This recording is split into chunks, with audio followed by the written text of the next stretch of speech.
Hi மக்களே, night சாப்பாடு ready ஆகிடுச்சு. என்ன சமைக்கிறதுன்னு தெரியலன்னு சொல்லி ஒரு வீடியோ போட்டிருந்தேன். அப்படி கன்ஃபியூஸ் ஆகி ஒரு வழியாக ஒரு முடிவுக்கு வந்து சமைச்சாச்சு.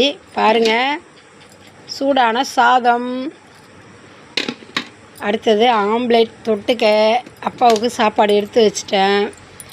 என்ன சாதம்னு பார்த்தீங்கன்னா வல்லாரக்கீரை துவையல் அரைச்ச மக்களே பார்த்துக்குங்க.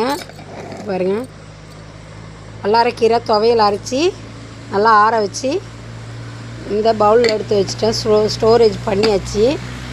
சாதம் கிண்டி அப்பாவுக்கு கப்பில் எடுத்து வச்சுட்டேன். பாருங்கள், இந்த கப்பில் இருக்குது மிச்சம் உள்ள சாதம். நானும் வல்லாரக்கீரையில் தான் சாப்பிட போகிறேன். என் பொண்ணுக்கு எடுத்து வச்சாங்க. பாருங்கள், சாதத்தை வச்சுட்டு எங்கேயோ போயிட்டா. அடுத்தது பசங்களுக்கு என்ன செஞ்சுருக்கேன்னு காமிக்கிறேன் வாங்க. பாருங்கள், பசங்களுக்கு சிக்கன் கிரேவி.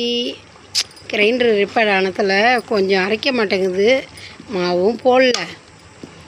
இட்லி இல்லாத என் பொண்ணு இன்றைக்கி கேட்குது. பாருங்கள், நல்லா தளன்னு கிரேவி ரெடி ஆகிடுச்சு. பசங்களுக்கு சூடாக சாதமும் சிக்கன் கிரேவியும் மக்களே. நமக்கு வல்லாரக்கீரையில் சாதமும் ஆம்லேட் தொட்டுக்கையும் மக்களே. அடுப்பு பற்ற வைக்கும் போது தான் கொஞ்சம் சோம்பேறியாக இருக்கும். பற்ற வச்சுட்டா எம்பிட்டு விளாட்னாலும் கடன்னு செய்யலாம். பாருங்கள் எப்படி எரியுது. அடுப்பு ஒரு கட்டையை தூக்கி போட்டால் அது மட்டும் எரிஞ்சிட்டு கிடக்கும். அவ்வளோதான் மக்களே, இன்றைக்கி நம்ம வீட்டில் நைட் சமையல். வாங்க சாப்பிட்லாம். வீடியோ பிடிச்சதா மறக்காமல் ஒரு லைக் பண்ணுங்கள். பாய் மக்களே, பாய்.